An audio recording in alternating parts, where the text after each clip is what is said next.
Alright guys, and what is going on? This is the Club of the Man 1993 coming at you for the 57th edition of WWE Turn Run. This is a big one.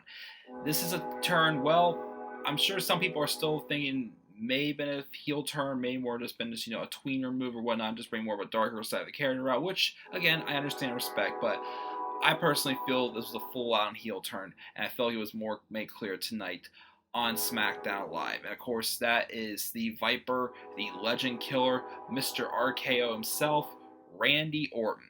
So Randy Orton, you know, throughout 2018, I feel has been treated more like a tweener. He's had more so tweener feuds or face-on-face feuds.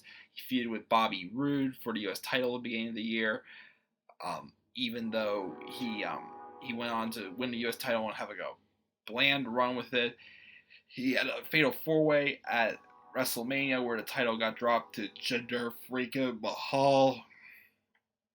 But then Mahal dropped the title to Jeff Hardy on Raw the following week and had a rematch at Greatest Royal Rumble. And then Orton and Hardy feuded. It was a face-on-face feud, though, still at Backlash. And it seemed like, there was something built up between Orton and Hardy as, they seemed to be, one-upping each other in, their open challenges, in weeks leading up to their match at Backlash. And I also say that, I thought their match at Backlash was just okay or average. I just feel like, the both of them could definitely do better together. I feel like, it definitely could happen with this heel turn. So the heel turn technically took place at Extreme Rules.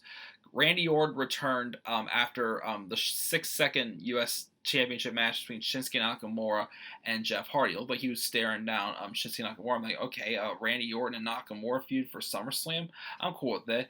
But then something just fell inside me. Like, okay, this is not why Orton's out here. He's out here for something else. And thinking back how him and Hardy kind of had that history a little bit, them one-upping each other before their Backlash match.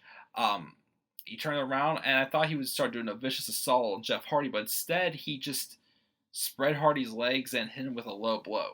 So that's why a lot of people, and including myself at the time, thought, okay, maybe Orton's trying to play these mind games with Nakamura, doing the, hey, anything you can do, I can do better thing, because, Nakamura has been the king of low blows ever since he turned heel. So Orton's trying to, one-up him. But, of course, Nakamura just stared down, watched it, and got away. And then tonight, in the U.S. title rematch we got between Jeff Hardy and Shinsuke Nakamura, Hardy was about to win and prove that, Nakamura can't beat him at his best. He was about to pin Nakamura, but then Orton pulled him out and did a vicious assault on him. Throwing punches at his head. He slammed him into the steel steps a couple times. He kind of smashed his head into it as well as his foot. And then he got down above him and started saying, you wondering why I'm doing this? Well, you're going to have to wait.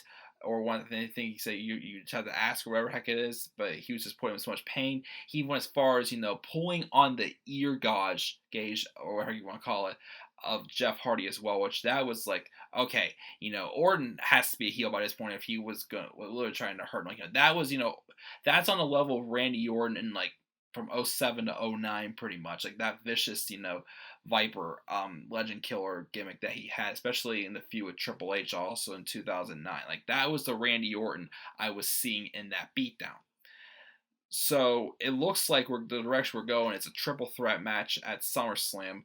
Nakamura, Hardy, and Orton for the United States Championship. We didn't see an RKO though. He did a DDT on Hardy on the floor. So I don't know why we didn't get an RKO. But, so Randy Orton's return. He seems to be a heel, which again, I feel, is Randy Orton's element. I thought maybe they were going to keep him more of a tweener, but it seems like he's going more so heel, it seems like, which I'm cool with it again, because I feel that, Randy Orton is much more fit as a heel. I mean, he can make it work as a babyface. The problem is he's just getting given terrible material to work with as a babyface.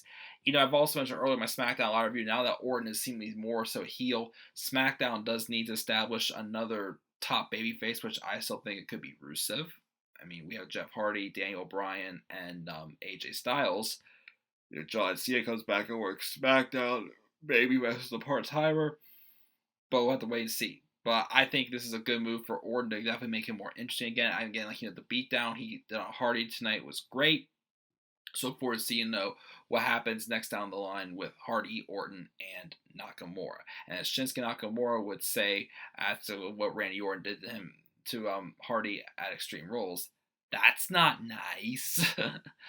But what are your thoughts on Randy Orton being a heel once again? Do you think he's a heel or do you think he's more so a tweener? Again, just leave your thoughts down in the comment section below as always. And be sure to always click by, like, and subscribe for more content on the coming channel. Follow me on Twitter at DemandAirborne93. And as always, guys, please stay tuned for more WWE Turn Alert.